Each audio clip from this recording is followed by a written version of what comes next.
Chapter 12, Mineral Nutrition. The basic needs of all living organisms are essentially the same. They require macromolecules such as carbohydrates, proteins and fats, and water and minerals for their growth and development. This chapter focuses mainly on inorganic plant nutrition, wherein you will study the methods to identify elements essential to growth and development of plants and the criteria for establishing the essentiality. You will also study the role of essential elements, their major deficiency, symptoms and the mechanism of absorption of these essential elements. The chapter also introduces you briefly to the significance and the mechanism of biological nitrogen fixation. 12.1 Methods to study the mineral requirements of plants. In 1860, Julius von Sachs, a prominent German botanist, demonstrated for the first time that plants could be grown to maturity in a defined nutrient solution in complete absence of soil. This technique of growing plants in a nutrient solution is known as hydroponics. Since then, a number of improvised methods have been employed to try and determine the mineral nutrients essential for plants. The essence of all these methods involve the culture of plants in a soil-free, defined mineral solution. These methods require purified water and mineral nutrient salts. Can you explain why is this so essential? After a series of experiments in which the roots of the plants were immersed in nutrient solutions and wherein an element was added or substituted or removed or given in varied concentration, a mineral solution suitable for the plant growth was obtained. By this method, essential elements were identified and their deficiency symptoms discovered. Hydroponics has been successfully employed as a technique for the commercial production of vegetables such as tomato, seedless cucumber and lettuce. It must be emphasized that the nutrient solution must be adequately aerated to obtain the optimum growth. What would happen if solutions were poorly aerated? Diagrammatic views of the hydroponic technique is given in figure 12.1 and 12.2. Here you can see.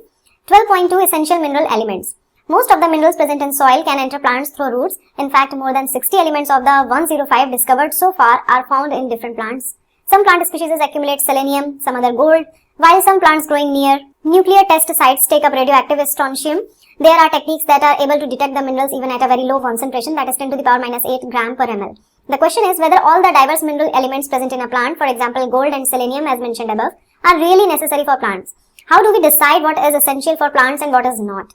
12.2.1 Criteria for essentiality. The criteria for essentiality of an element are given below. A. The element must be absolutely necessary for supporting normal growth and reproduction. In the absence of the element, the plants do not complete their life cycle or set the seeds. B. The requirement of the element must be specific and not replaceable by another element. In other words, deficiency of any one element cannot be met by supplying some other element. C. The element must be directly involved in the metabolism of the plant. Based upon the above criteria, only a few elements have been found to be absolutely essential for plant growth and metabolism. These elements are further divided into two broad categories based on their quantitative requirements. Number 1 macronutrients and number 2 micronutrients. Macronutrients are generally present in plant tissues in large amounts, that is in excess of 10 millimole per kg of dry matter. The macronutrients include carbon, hydrogen, oxygen, nitrogen, phosphorus, sulfur, potassium, calcium and magnesium. Of these, carbon, hydrogen and oxygen are mainly obtained from CO2 and H2O, while the others are absorbed from the soil as mineral nutrition. Micronutrients are trace elements that are needed in very small amounts, less than 10 millimole per kg of dry matter. These include iron, manganese, copper, molybdenum, zinc, boron, chlorine and nickel. In addition to the 17 essential elements named above, there are some beneficial elements such as sodium, silicon, cobalt and selenium. They are required by higher plants. Essential elements can also be grouped into 4 broad categories on the basis of their diverse functions. These categories are: Number 1. Essential elements as components of biomolecules and hence structural elements of cells, for example carbon, hydrogen, oxygen and nitrogen. Number 2. Essential elements that are components of energy-related chemical compounds in plants, for example magnesium in chlorophyll and phosphorus in ATP. Number 3. Essential elements that activate or inhibit enzymes, for example magnesium 2 positive is an activator for both ribulose bisphosphate, carboxylase, oxygenase and phosphoenol pyruvate carboxylase, both of which are critical enzymes in photosynthetic carbon fixation. Zinc 2 positive is an activator of alcohol dehydrogenase and molybdenum of nitrogenase during nitrogen metabolism. Can you name a few more elements that fall in this category? For this, you will need to recollect some of the biochemical pathways you have studied earlier. Number 4. Some essential elements can alter the osmotic potential of a cell. Potassium plays an important role in the opening and closing of stomata.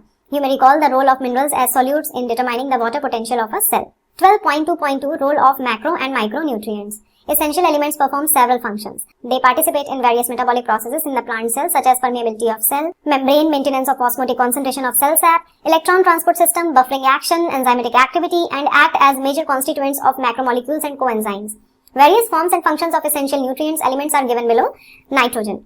This is the essential nutrient element required by plants in the greatest amount. It is absorbed mainly as NO3 ion, though some are also taken up as NO2 and or NH4 ion. Nitrogen is required by all parts of plants particularly the meristematic tissues and the metabolically active cells.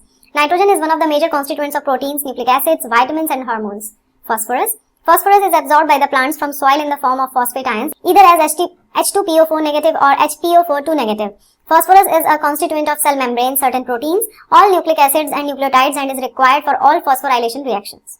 Potassium. It is absorbed as potassium ion, that is K positive, in plants. This is required in more abundant quantities in the meristematic tissues, buds, leaves and root tips. Potassium helps to maintain an anion-cation balance in cells and is involved in protein synthesis, opening and closing of stomata, activation of enzymes, and in the maintenance of the turgidity of cells. Calcium. Plants absorb calcium from the soil in the form of calcium ions. Calcium is required by meristematic and differentiating tissues. During cell division, it is used in the synthesis of cell wall, particularly as calcium pectate in the middle lamella. It is also needed during the formation of mitotic spindle. It accumulates in older leaves. It is involved in the normal functioning of the cell membranes. It activates certain enzymes and plays an important role in regulating metabolic activities. Magnesium. It is absorbed by plants in the form of divalent magnesium ion. It activates the enzyme of respiration, photosynthesis and are involved in the synthesis of DNA and RNA. Magnesium is a constituent of the ring structure of chlorophyll and helps to maintain the ribosome structure. Sulfur. Plants obtain sulfur in the form of sulfate. Sulfur is present in two amino acids, cysteine and methionine, and is the main constituent of several coenzymes, vitamins, that is thiamine, biotin, coenzyme A, and ferredoxin. Iron. Plants obtain iron in the form of ferric ions, that is Fe3 positive. It is required in larger amounts in comparison to other micronutrients. It is an important constituent of proteins involved in the transfer of electrons like ferredoxin and cytochromes. It is reversibly oxidized from Fe2 positive to Fe3 positive during electron transfer. It activates catalase enzyme and is essential for the formation of chlorophyll. Next one is manganese. It is absorbed in the form of manganese ion, that is Mn2 positive. It activates many enzymes involved in the photosynthesis, respiration and nitrogen metabolism. The best defined function of manganese is in the splitting of water to liberate oxygen during photosynthesis. Zinc. Plants obtain zinc as Zn2 positive ions. It activates various enzymes, especially carboxylases. It is also needed in the synthesis of auxin. Copper. It is absorbed as cupric ions, Cu2 positive that is, and it is essential for the overall metabolism in plants. Like iron, it is associated with certain enzymes involved in redox reaction and is reversibly oxidized from Cu positive to Cu2 positive. Boron. It is absorbed as BO3, 3 negative or B4O7, 2 negative. Boron is required for uptake and the utilization of calcium ion, membrane functioning, pollen germination, cell elongation, cell differentiation and carbohydrate translocation. Molybdenum. Plants obtain it in the form of molybdenate ions, that is MoO2 2 positive. It is component of several enzymes including nitrogenase and nitrate reductase, both of which participate in nitrogen metabolism. Chlorine. It is absorbed in the form of chloride anion, that is Cl negative, and along with the sodium ion and potassium ion, it helps in determining the solute concentration and the anion-cation balance in cells. It is essential for the water splitting reaction in photosynthesis, a reaction that leads to oxygen evolution. 12.2.3 Deficiency symptoms of essential elements. Whenever the supply of an essential element becomes limited, plant growth is retarded. The concentration of the essential element below which plant growth is retarded is termed as critical concentration. The element is said to be deficient when present below the critical concentration, since each element has one or more specific structural or functional role in plants. In the absence of any particular element, plants show certain morphological changes. These morphological changes are indicative of certain element deficiencies and are called deficiency symptoms. The deficiency symptoms vary from element to element when the deficient mineral nutrient is provided to the plant. However, if deprivation continues, it may eventually lead to the death of the plant. The parts of the plant that show the deficiency symptoms also depend on the mobility of the element in the plant. For elements that are actively mobilized within the plants and exported to young developing tissues, the deficiency symptoms tend to appear first in the older tissues. For example, the deficiency symptoms of nitrogen, potassium and magnesium are visible first in the senescent leaves. In the older leaves, biomolecules containing these elements are broken down, making these elements available for mobilizing to younger leaves. The deficiency symptoms tend to appear first in the young tissues whenever the elements are relatively immobile and are not transported out of the mature organs. For example, elements like sulfur and calcium are a part of the structural component of the cell and hence are not easily released. This aspect of mineral nutrition of plants is of great significance and importance to agriculture and horticulture. The kind of deficiency symptoms shown in plant includes chlorosis, necrosis, stunted plant growth, premature fall of leaves and buds, and inhibition of cell division. Chlorosis is the loss of chlorophyll leading to yellowing in leaves. This symptom is caused by the deficiency of elements nitrogen, potassium, magnesium, sulfur, iron, manganese, zinc and molybdenum. Likewise, necrosis or death of tissue, particularly leaf tissue, is due to the deficiency of calcium ion, magnesium ion, copper, potassium. Lack or low level of nitrogen, potassium, sulfur, molybdenum causes an inhibition of cell division. Some elements like nitrogen, sulfur, molybdenum delay flowering if their concentration in plants is low. You can see from the above that the deficiency of any element can cause multiple symptoms, and the same symptoms may be caused by the deficiency of one of several different elements. Hence, to identify the deficient element, one has to study all the symptoms developed in all the various parts of the plant and compare them with the available standard tables. We must also be aware that different plants also respond differently to the deficiency of the same element. 12.2.4 Toxicity of micronutrients. The requirement of micronutrients is always in low amounts, while their moderate decrease causes the deficiency symptoms and a moderate increase causes toxicity. In other words, there is a narrow range of concentration at which the elements are optimum. Any mineral ion concentration in tissues that reduces the dry weight of tissues by about 10% is considered toxic. Such critical concentrations vary widely among different micronutrients. The toxicity symptoms are difficult to identify. Toxicity levels for any element also vary for different plants. Many a times excess of an element may inhibit the uptake of another element. For example, the prominent symptom of manganese toxicity is the appearance of brown spots surrounded by chlorotic veins. It is important to know that manganese competes with iron and magnesium for uptake, and with magnesium for binding with enzymes. Manganese also inhibits calcium translocation in shoot apex. Therefore, excess of manganese may in fact induces deficiencies of iron, magnesium and calcium. Thus, what appears as symptoms of manganese toxicity may actually be the deficiency symptoms of iron, magnesium and calcium. Can this knowledge be of some importance to the farmer, a gardener, or even for you in your kitchen garden? 12.3 Mechanism of absorption of elements. Much of the studies on mechanism of absorption of elements by plants has been carried out in isolated cells, tissues or organs. These studies revealed that the process of absorption can be demarcated into two main phases. In the first phase, an initial rapid uptake of ions into the free space or outer space of cells. The apoplast is passive. In the second phase of uptake, the ions are taken in slowly into the inner space, the symplast of the cells. The passive movements of ions into the apoplast usually occur through ion channels, the transmembrane proteins that function as selective pores. On the other hand, the entry or exit of ions to and from the symplast requires the expenditure of metabolic energy, which is an inactive process. The movement of ions is usually called flux. The inward movement into the cell is influx and the outward movement efflux. You have read the aspects of mineral nutrient uptake and translocation in plants in chapter 11. 12.4 Translocation of solutes. Mineral salts are translocated through xylem along with the ascending stream of water which is pulled up through the plant by transpirational pull. Analysis of xylem sap shows the presence of mineral salts in it. Use of radioisotopes of mineral elements also substantiate the view that they are transported through the xylem. You have already discussed the movement of water in xylem in chapter 11. 12.5 Soil as reservoir or essential elements. Majority of the nutrients that are essential for the growth and development of plants become available to the root due to weathering and breakdown of rocks. And these processes enrich the soil with dissolved ions and inorganic salts. Since they are derived from the rock minerals, their role in plant nutrition is referred to as mineral nutrition. Soil consists of a wide variety of substances. Soil not only supplies minerals but also harvests nitrogen-fixing bacteria. Other microbes hold water, supplies air to the roots and act as matrix that stabilizes the plant. Since deficiency of essential minerals affect the crop yield, there is often a need for supplying them through fertilizers. Both macronutrients, nitrogen, potassium, phosphorus, sulfur, etc. and micronutrients that is copper, zinc, iron, manganese, etc. form components of fertilizers and are applied as per need. 12.6 Metabolism of nitrogen. 12.6.1 Nitrogen cycle. Apart from carbon, hydrogen and oxygen, nitrogen is the most prevalent element in living organisms. Nitrogen is a constituent of amino acids, proteins, hormones, chlorophylls and many of the vitamins. Plants compete with microbes for the limited nitrogen that is available in soil. Thus, nitrogen is a limiting nutrient for both natural and agricultural ecosystems.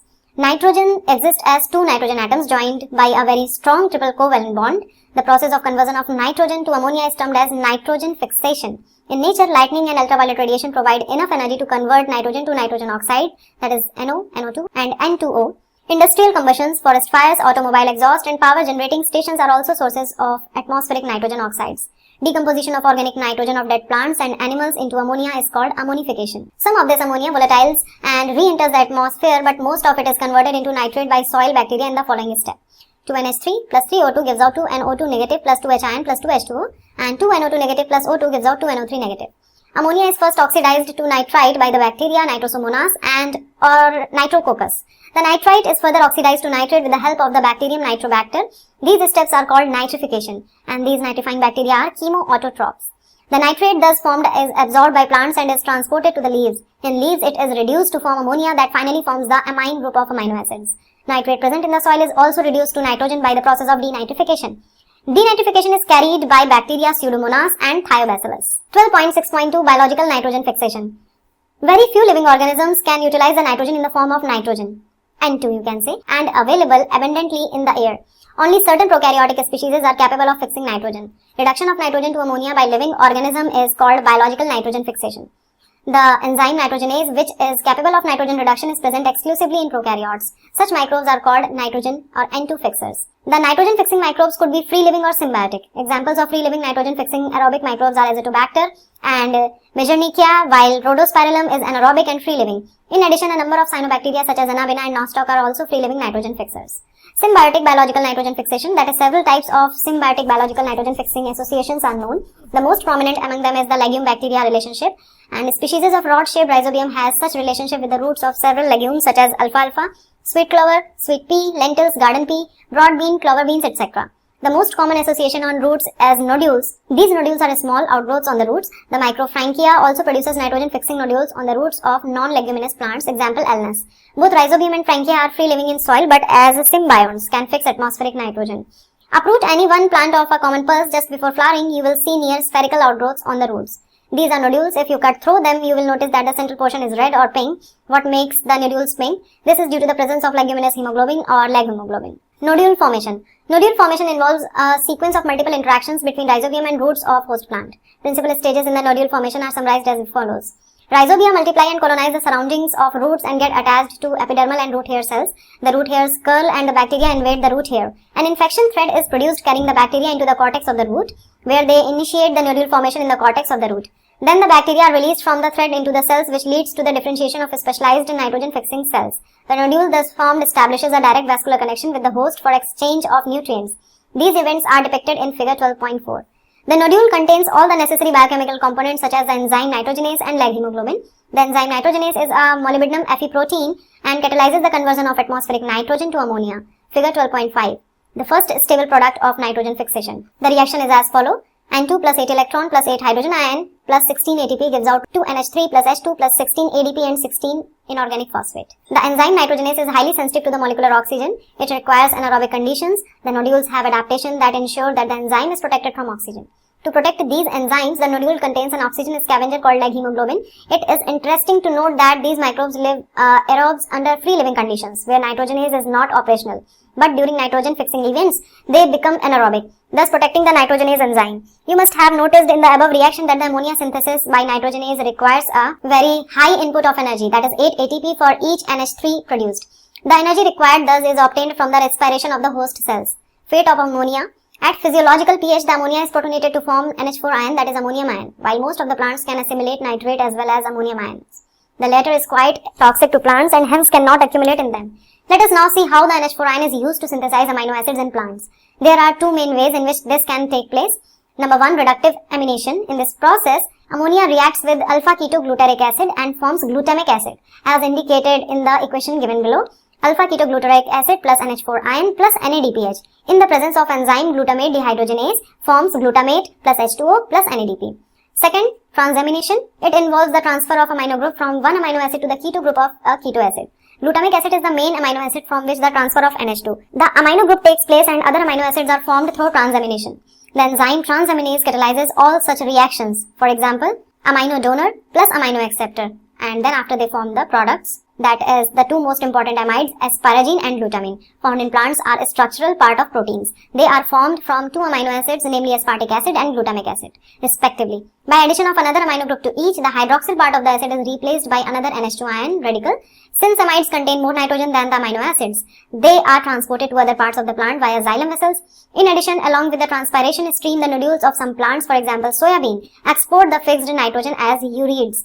These compounds also have a particularly high nitrogen to carbon ratio. Summary. Plants obtain their inorganic nutrient from air, water and soil. Plants absorb a wide variety of mineral elements. Not all the mineral elements that they absorb are required by plants. Out of more than 105 elements discovered so far, less than 21 are essential and beneficial for normal plant growth and development. The elements required in large quantities are called macronutrients, while those required in less quantities or in trace are termed as micronutrients. These elements are either essential constituents of proteins, carbohydrates, fats, nucleic acids, etc. and or take part in various metabolic processes. Deficiency of each of these essential elements may lead to symptoms called deficiency symptoms. Chlorosis, necrosis, stunted growth, impaired cell division, etc. are some prominent deficiency symptoms. Plants absorb minerals through roots by either passive or active processes. They are carried to all parts of the organism through xylem along with the Water transport. Nitrogen is very essential for the sustenance of life. Plants cannot use atmospheric nitrogen directly, but some of the plants in association with nitrogen-fixing bacteria, especially roots of legumes, can fix this atmospheric nitrogen into biologically usable forms. Nitrogen fixation requires a strong reducing agent and energy in the form of ATP. Nitrogen fixation is accomplished with the help of nitrogen-fixing microbes, mainly rhizobium.